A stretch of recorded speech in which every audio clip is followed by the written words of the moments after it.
மேகதாது அணையை தடுப்போம், காவிரியை காப்போம்.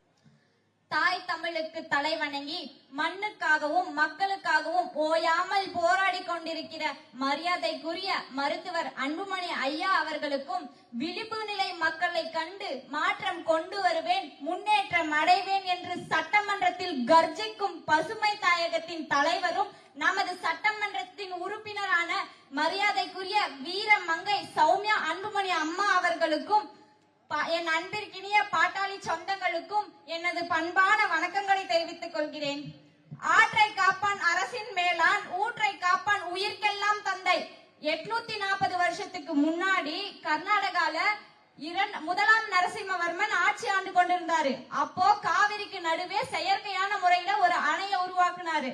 அதை நம்ம தமிழ்நாட்டுல ஆட்சி செஞ்ச 2ஆம் ராஜராஜ சோழன் போய் போர் தொடுத்து அந்த அணையை உடைச்சி காவிரிய நம்ம நாட்டுக்குள்ள கொண்டு வந்தாங்க.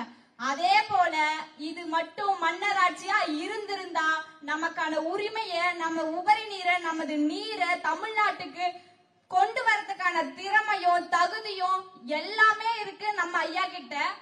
என்ன பண்றது, இது மன்னராட்சி முறை இல்ல, மக்களாட்சி முறை. அதனாலதான் ஜனநாயக முறையில போராடி நம்ம மக்கள் கிட்ட எல்லாம் விழிப்புணர்வு ஏற்படுத்தி அப்புறமா ஜனநாயக முறையிலேயே நம்ம போவோம், பொறுமையா போயிட்டு நமக்கான உரிமையை நம்ம மீட்போம்னு சொல்லி அன்புமணி ஐயா அவர்கள் நமக்காக போராடிட்டு இருக்காரு.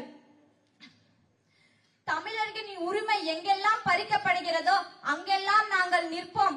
எங்களது உரிமையை யாரும் சொந்தம் கொண்டாட கூடாது. அது அமெரிக்காவாக இருந்தாலும் சரி, நான் அவர்களிடம் போராடி தமிழர்களின் உரிமையை மீட்டு கொடுப்பேன் என்று வேம்பு மற்றும் மஞ்சள் கிழங்கையின் காப்புரிமையை மீட்டு கொடுத்த உரிமை போரின் பேரழகன் நமது அன்புமணி ஐயா அவர்கள்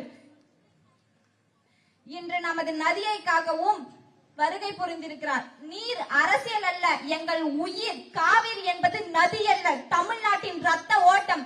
கர்நாடக அரசு மேகதாது என்ற ஒரு அணையை மட்டும் கட்டிவிட்டார்கள் என்றால் தமிழ்நாடு பாலைவனமாக மாறிவிடும்.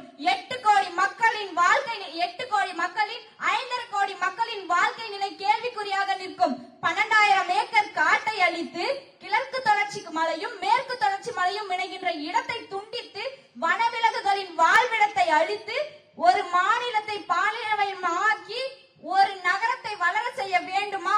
அப்படிப்பட்ட வளர்ச்சி வேண்டுமா என்று தமிழர்களின் உரிமைக்காக கர்நாடக அரசை எதிர்த்து நமது ஐயா அன்புமணி அவர்கள் நிற்கிறார்கள். ஐயா, நீங்கள் சராசரியான அரசியல் தலைவர் மட்டும் கிடையாது, சரியான தலைவர். நீங்க தமிழ்நாட்டிற்காகவும் இந்தியாவிற்காகவும் போராடி சாதனைகள் படைத்தது ஏராளம். அதில் சிலவற்றை மட்டும் குறிப்பிடுகிறேன். 90,000 மதுக்கடைகளை சட்ட போராட்டம் மூலமாக மூடியவர் நீங்கள். 108 ஆம்புலன்ஸை கொண்டு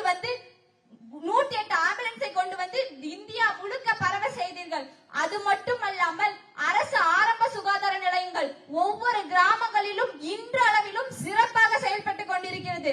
புகைப்பிடிப்பது நாட்டுக்கும் வீட்டுக்கும் கேடு என்று புகைப்பட பொருட்களின் மீது எச்சரிக்கை வசனங்களை போட்டீர்கள்.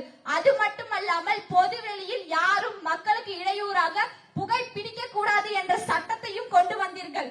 குடியரசுத் தலைவருக்கு கிடைக்கக்கூடிய அதே மருத்துவம் ஏழை எளிய மக்களுக்கும் கிடைக்க வேண்டும் என்று இன்றளவிலும் சுகாதாரத்துறை அமைச்சர் பட்டியலில் பொன்னெழுத்துக்களால் பொறிக்கப்பட்ட உங்களது பணியை என்றும் நாங்கள் மறக்க மாட்டோம். இளைஞர்கள் இந்தியாவின் தூண்கள் என்று அவர்களை நல்வழிப்படுத்துவேன் என்று நிற்பவர் நீங்கள். உங்கள் பின்னால் லட்சக்கணக்கான இளைஞர்களையும் பெண்களையும் நின்று உங்களுக்காக மக்களுக்காக நிற்கக்கூடிய உங்கள் பின்னால் காவிரியை மேகதாது அணையை கட்ட விடாமல் நிற்போம். எதிர்காலத்து தேர்தலை பற்றி சிந்திப்பது கிடையாது, எதிர்கால சந்ததிகளுக்காக சிந்திப்பவர் தான் நீங்கள். அதனால் தான் இந்தியாவிலேயே உலக தலைவர்கள் வாங்கிய மாபெரும் விருதுகளை இந்தியாவில் வாங்கிய முதல் அரசியல்வாதி நீங்கள்.